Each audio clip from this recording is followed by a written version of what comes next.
할렐루야, 새로운 한 주가 시작되었습니다. 4월 27일 월요일 새벽 기도회를 시작하도록 하겠습니다. 사도신경으로 우리의 신앙을 고백하시겠습니다. 나는 전능하신 아버지 하나님 천지의 창조주를 믿습니다. 나는 그의 유일하신 아들 우리 주 예수 그리스도를 믿습니다.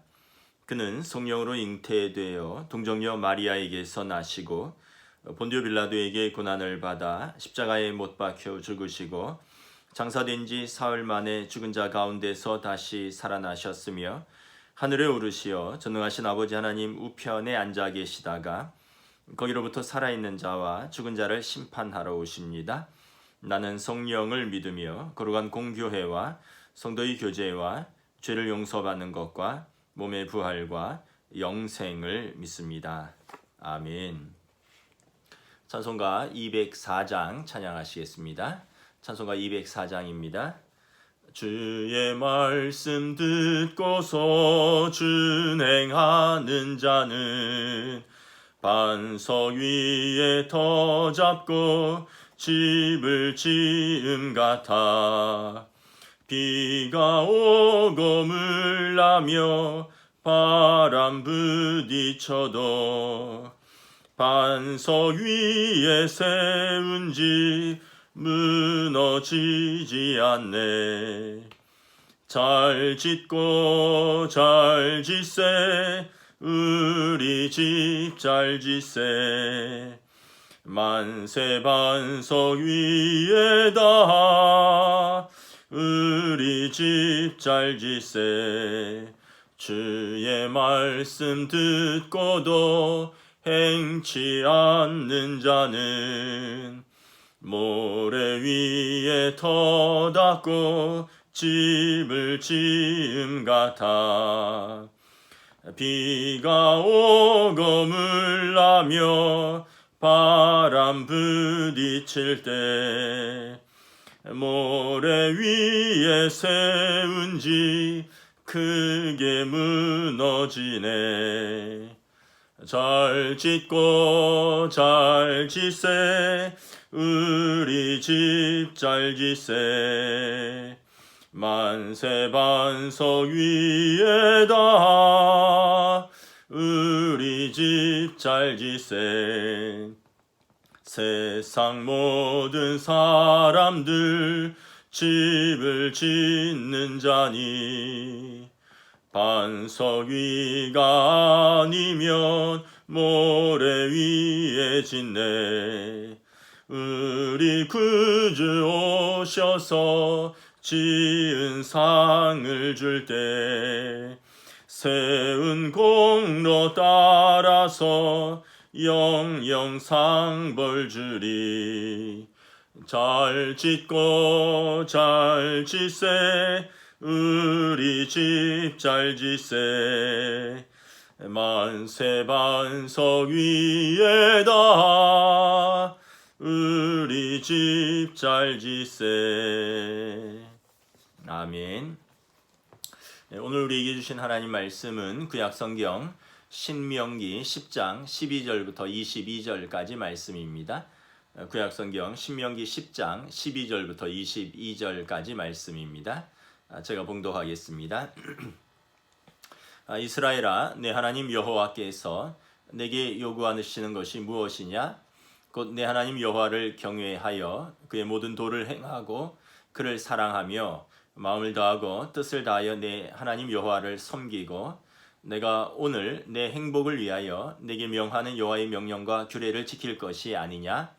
하늘과 모든 하늘의 하늘과 땅과 그 위의 만물은 본래 내 하나님 여호와께 속한 것이로되 여호와께서 오직 내 조상들을 기뻐하시고 그들을 사랑하사 그들의 후손인 너희를 만민 중에서 택하셨음이리 오늘과 같으니라. 그러므로 너희는 마음의 할례를 행하고 다시는 목을 곧게 하지 말라. 너희 하나님 여호와는 신 가운데 신이시며 주 가운데 주시요 크고 능하시며 두려우신 하나님이시라. 사람을 외모로 보지 아니하시며 뇌물을 받지 아니하시고 고아와 과부를 위하여 정의를 행하시며 나그네를 사랑하여 그에게 떡과 옷을 주시나니 너희는 나그네를 사랑하라. 전에 너희도 애굽 땅에서 나그네 되었음이니라. 내 하나님 여호와를 경외하며 그를 섬기며 그에게 의지하고 그의 이름으로 맹세하라. 그는 내 찬송이시요 내 하나님이시라.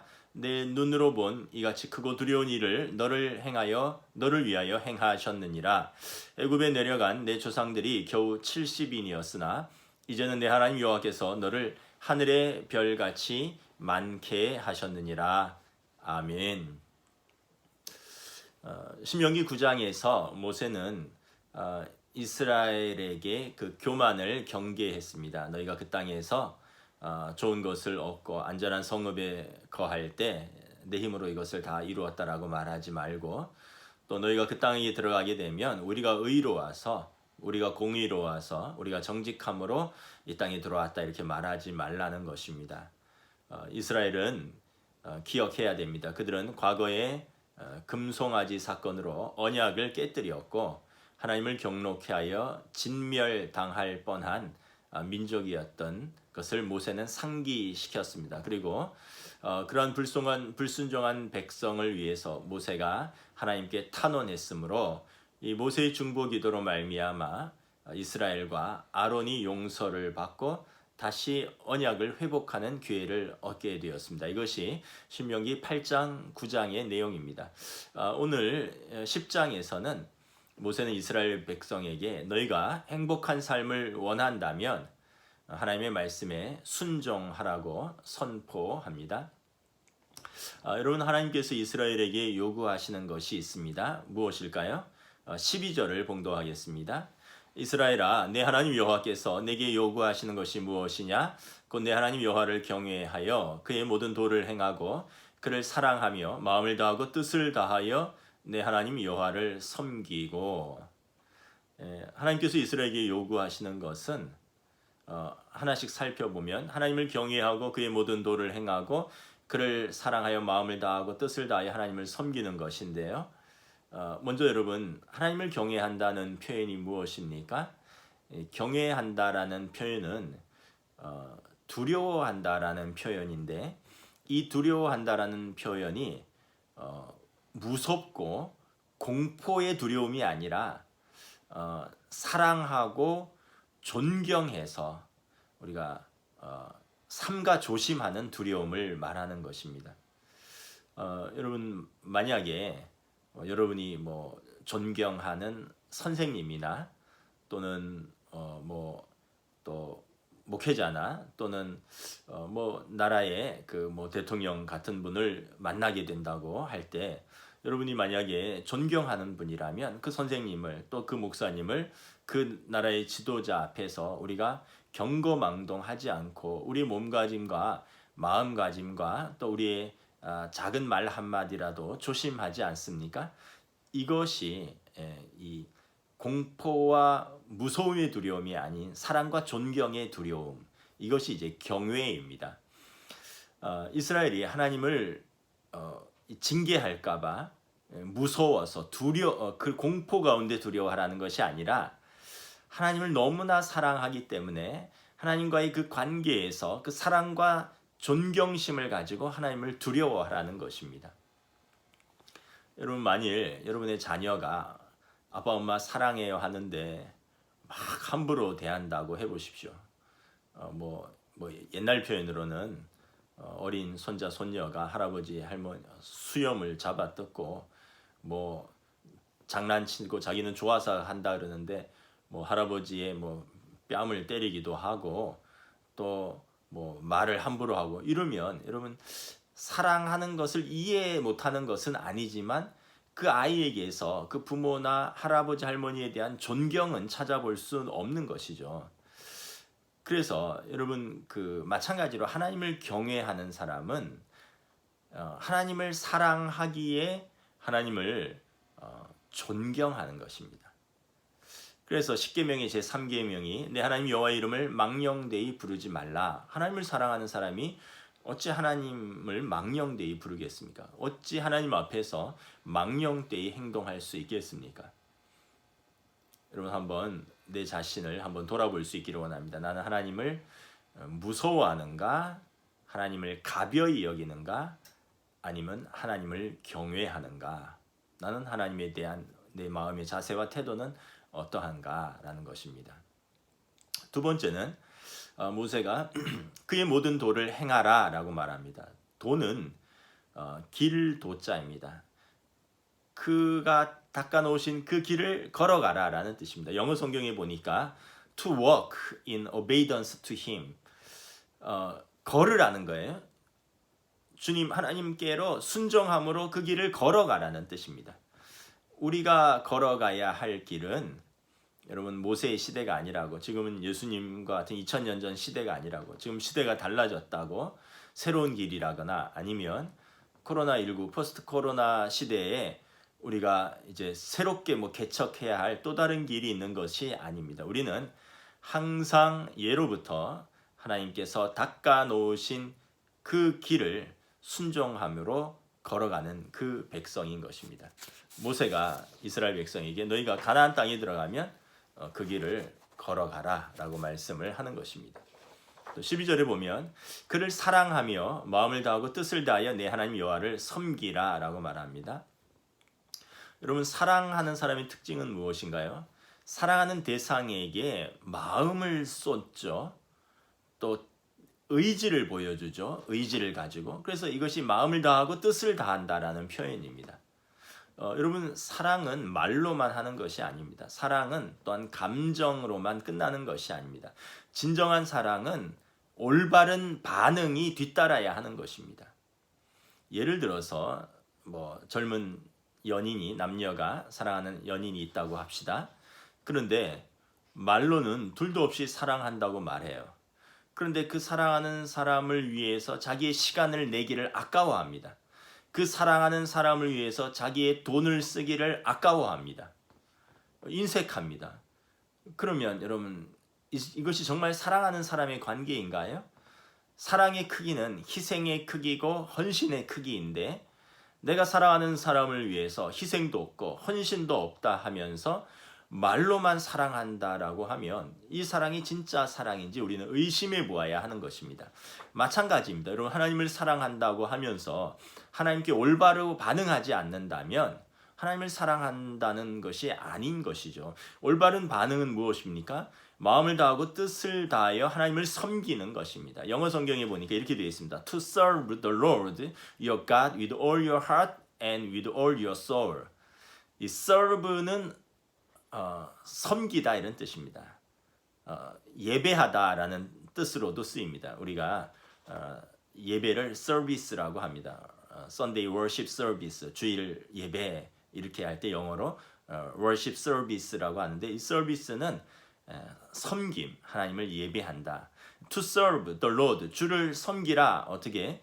Your God, 너의 하나님을 with all your heart, 너의 온 마음을 다하여, 전심을 다하여, with all your soul, 너의 그 영혼을 다하여 하나님을 섬기라는 거죠. 그래서 하나님을 전심으로, 전 영혼을 다하여 예배하는 사람이 하나님을 사랑하는 사람이라는 것입니다.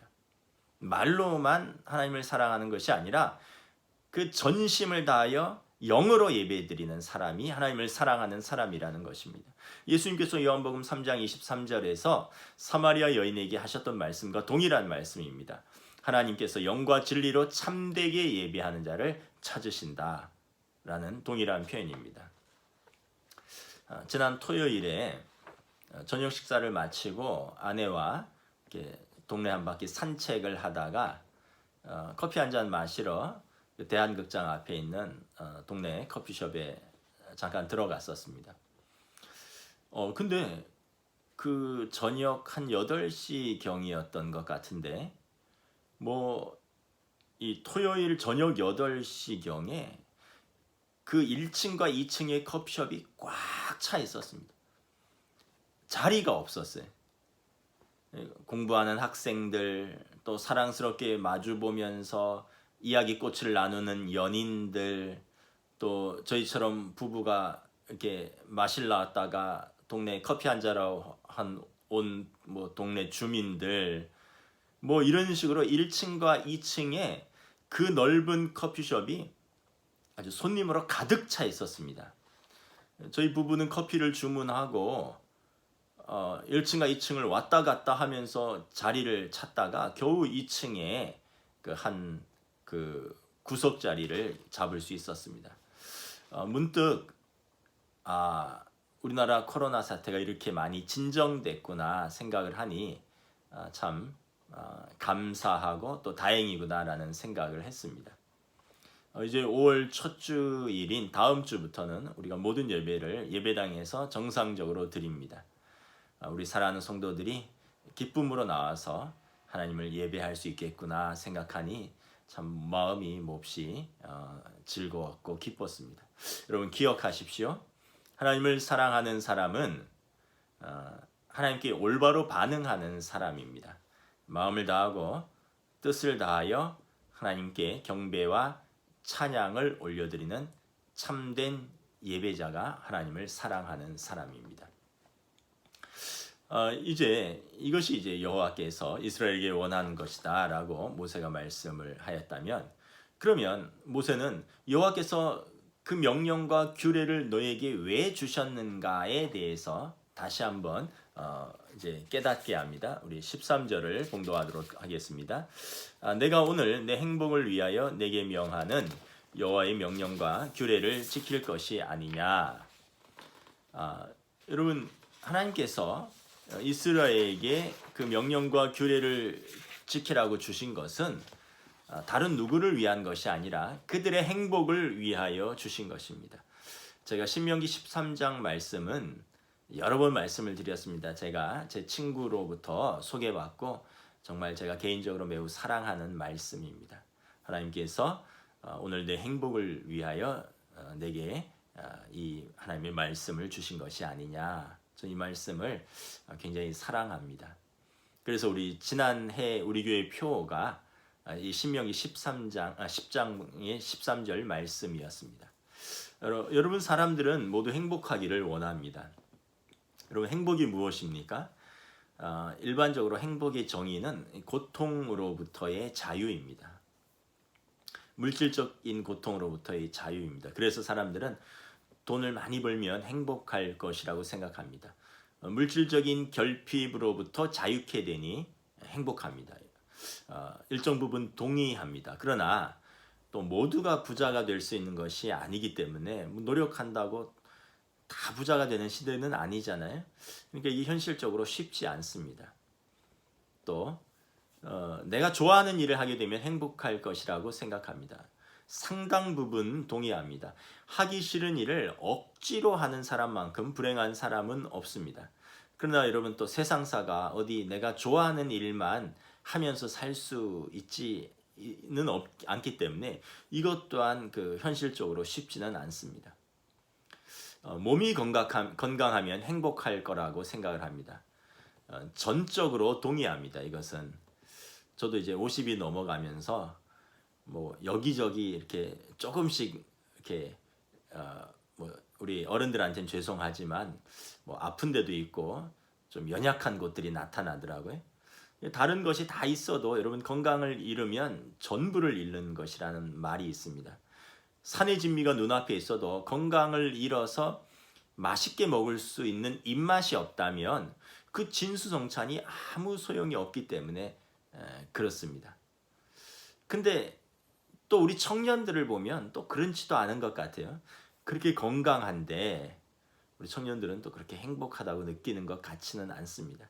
그러니까 사람들은 자기가 가지고 있는 것에 대해서 자족하기가 어렵고, 자기가 가지지 못한 것에 대해서 그것에 대해서 이제 부러워하고 그것을 소유하기를 원하면서 행복을 추구하니까 행복하기가 참 어려운 것 같아요.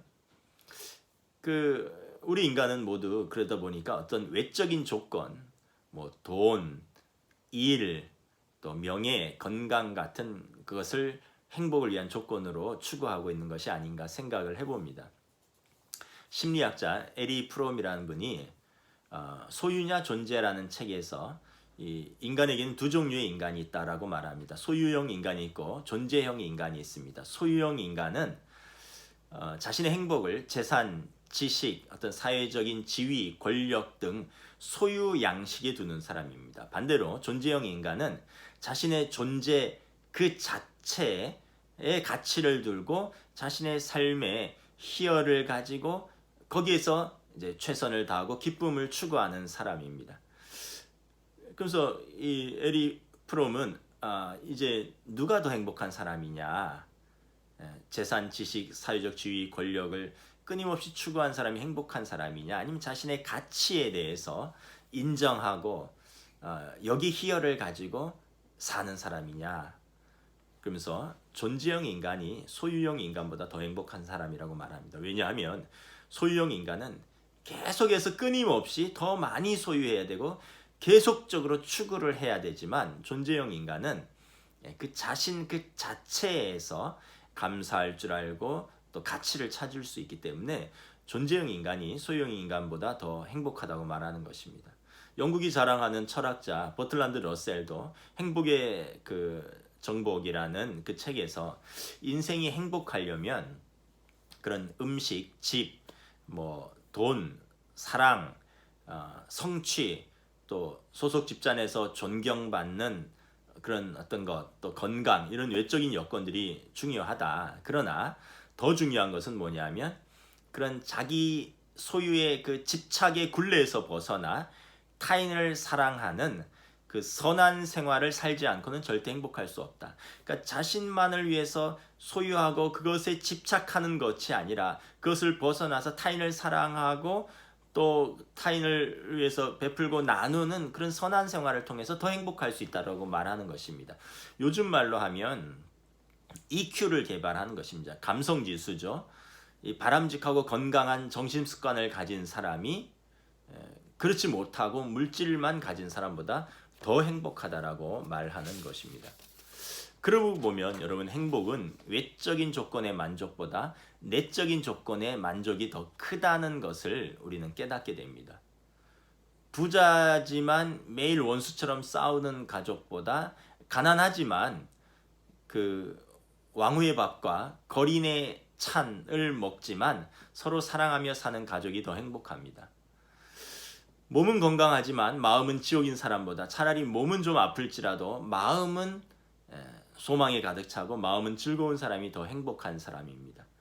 여러분 마찬가지로 이 땅에서 남들처럼 다 소유를 누리며 살지만 하나님 나라에 대한 소망과 하나님 나라의 그 믿음이 없이 사는 사람과 그들처럼 그런 소유를 다 누리지는 못하지만 하나님 앞에 섰을 때 의인으로 인정받아 하나님 나라를 약속받은 사람, 어떤 사람이 더 행복한 사람이겠습니까?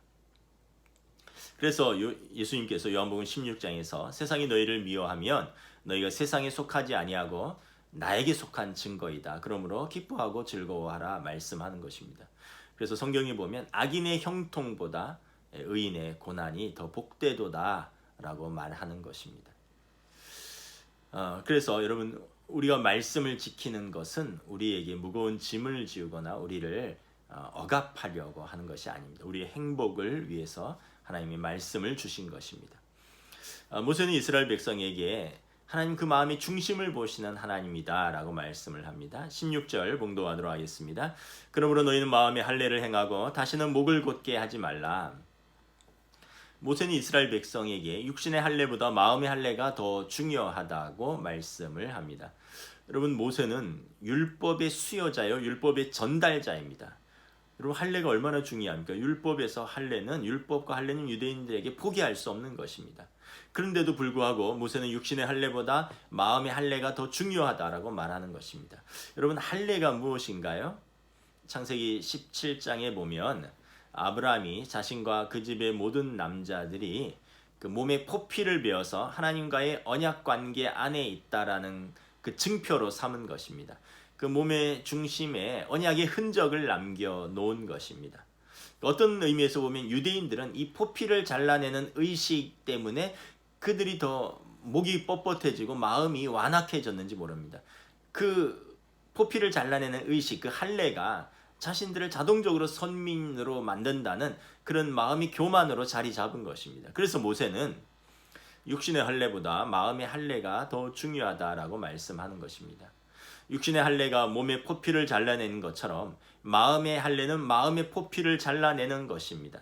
무엇이든지 사람의 마음에 하나님의 말씀에 순종하려고 살려고 하는 것을 가로막는 것은 과감하게 잘라내고 제거하라는 뜻입니다. 이것이 이스라엘의 의무처럼 치르는 종교적 의식보다 하나님은 그들의 진정 어린 내적인 올바른 자세와 태도를 더 중요하게 보신다는 것입니다. 왜냐하면 하나님은 그 마음의 중심을 보시는 하나님이시기 때문에 그렇습니다. 사도 바울도 갈라디아서 6장에서 무릇 육체의 모양을 내려 하는 자들이 스스로 율법은 지키지 아니하고 그 육체로 자랑하려 함이라 라고 책망하고 있습니다. 바울 사도는 계속하면서 말합니다. 할례나 무할례가 아무것도 아니로되 오직 새로 지으심을 받은 것이 중요하다. 그러므로 육체의 할례가 아니라 마음의 할례를 받고 하나님의 율법은 돌비가 아니라 신비, 돌판이 아니라 마음판에 새기고 육신의 이스라엘이 아니라 참 이스라엘이 되라라고 바울 사도도 권면하고 있는 것입니다. 말씀을 마치겠습니다. 하나님께서 이제 이스라엘에게 언약을 회복하였으니 그 명령과 규례와 법도를 지켜라.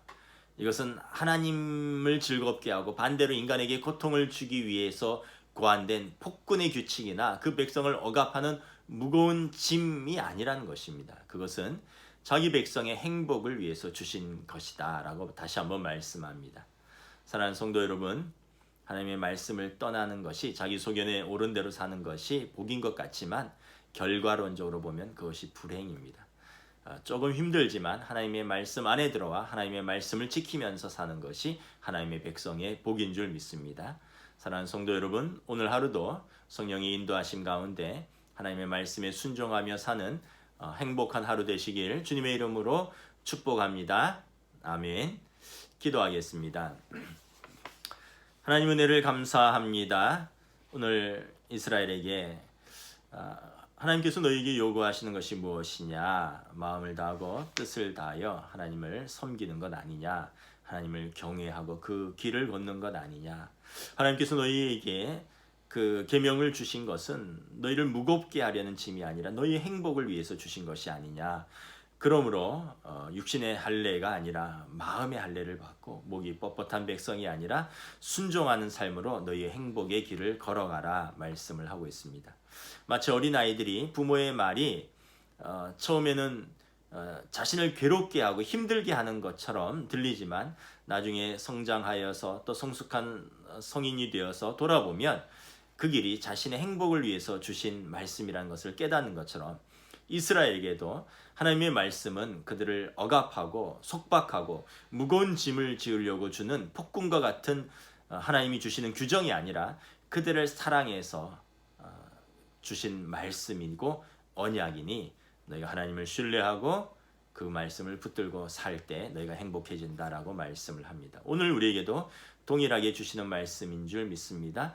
우리 시대가 바뀌었다고 해서 또 코로나 이후라고 해서 우리가 다른 길이 생기는 것이 아닌 줄 믿습니다. 하나님께서 열어놓으신 그 구원의 길, 믿음의 길, 예수 그리스도를 통하여 하나님께 나아가는 그 길, 우리가 그 길을 오늘도 행복하게 걸어갈 수 있는 하루로 인도하여 주시옵소서.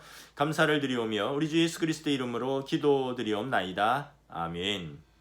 하늘에 계신 우리 아버지, 아버지의 이름을 거룩하게 하시며 아버지의 나라가 오게 하시며 아버지의 뜻이 하늘에서와 같이 땅에서도 이루어지게 하소서. 오늘 우리에게 일용할 양식을 주시고 우리가 우리에게 잘못한 사람을 용서하여 준 것 같이 우리 죄를 용서하여 주시고 우리를 시험에 빠지지 않게 하시고 악에서 구하소서. 나라와 권능과 영광이 영원히 아버지의 것입니다. 아멘. 감사합니다. 내일 아침에 뵙도록 하겠습니다.